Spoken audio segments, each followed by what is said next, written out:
با سلام.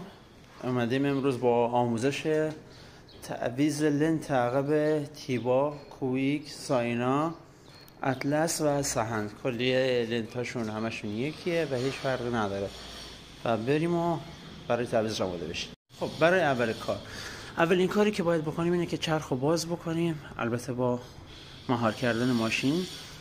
جک میزنیم زیر ماشین و ماشین رو محکم میکنیم. خب رسیدیم به بخش کاسه چرخ. به این میگن کاسه چرخ.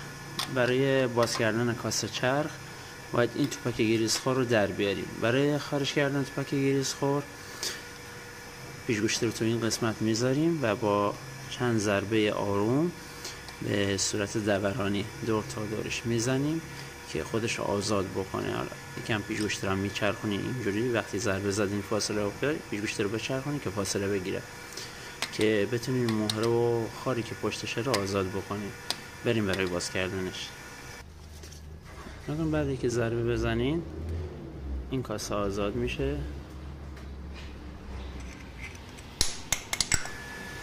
میفته اما این کاسه فلزیه. حالا رسیدیم به شافت، خاری که مهره رو قفل میکنه و خارشبیلی که کلان این سیستم رو مهار کرده. کل زندگی ماشین به همین یه خارشبیل وصله. یکم گریس دورش رو تمیز میکنیم و خارشبیل رو در میاریم و جزئیات پشتش رو آزاد میکنیم. دقت کنیم من خارشبیل رو آزاد کردم. بعد خارشبیل میرسیم به خورشیدی.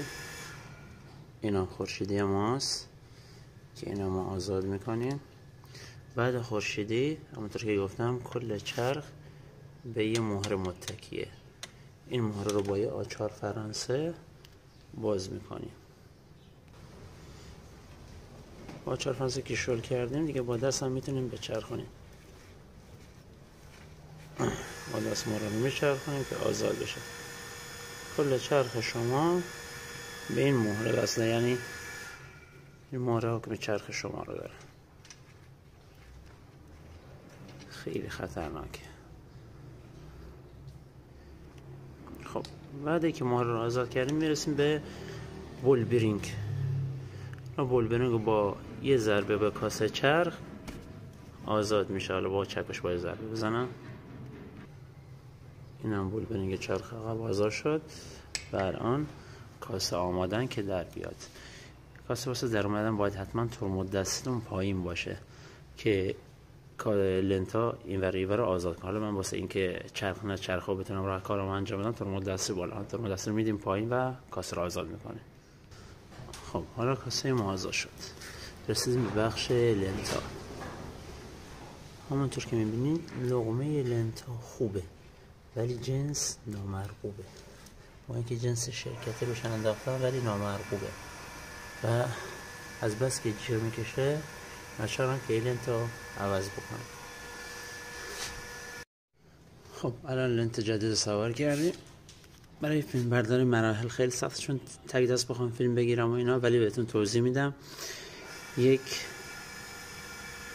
2 3 عدد فنر.